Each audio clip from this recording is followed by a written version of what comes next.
1, 2.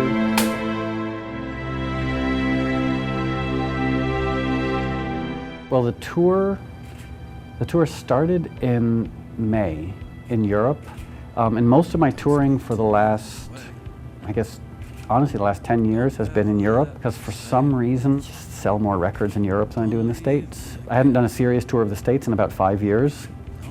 I've just been reminded of how comfortable it is touring in my home country, because I know how everything works and I speak the language. There's a strange comfort that comes from knowing you can always walk home. Even if it's 3,000 miles away, it's like, I still, like, if things go terribly wrong, if civilization as we know it completely falls apart, I can walk home. Oh, you never felt this loss before. I mean, the shows themselves are so eclectic. At times, the show is like a gospel revival. At times, it's like a punk rock concert. At times, it's like a blues show. At times, it's a rave. At times, it's almost like classical music. It's so eclectic. And somehow, through this disparity or diversity, cohesion is created.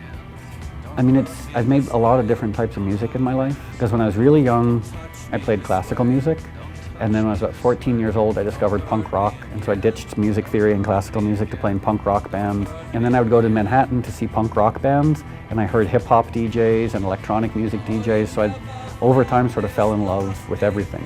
And I've experimented with all these different genres in my own records, and so to play a concert that somehow reflects the music I've made, I have to include all these different genres. And at this point, I guess I'm lucky, because people come to the show sort of understanding that it's not just going to be one thing. I never wanted anything more. I think one of the other things that makes the shows nice is I don't think I have a sense of entitlement. You know, I think there are some musicians, and maybe they're psychologically a lot better off than I am, who when they put out a record or they stand on stage, they expect people to pay attention and they expect people to love them. And me, when I do a performance and people like it, I'm really pleasantly surprised. The idea behind Wait For Me, behind this album, was to try and make something more humble, more vulnerable, more emotional. And most people who hear the music from this record will hear individual tracks randomly. I tried very hard to make a cohesive album that would make sense if someone gave it the time.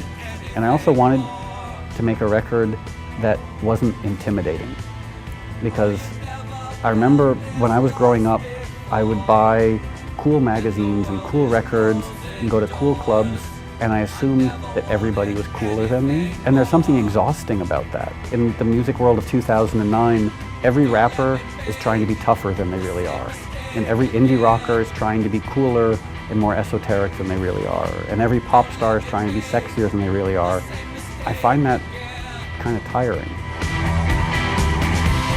Ideally, would love someone to put on this album and listen to it and feel comforted. Putting on a record is sort of like visiting an artist in their home.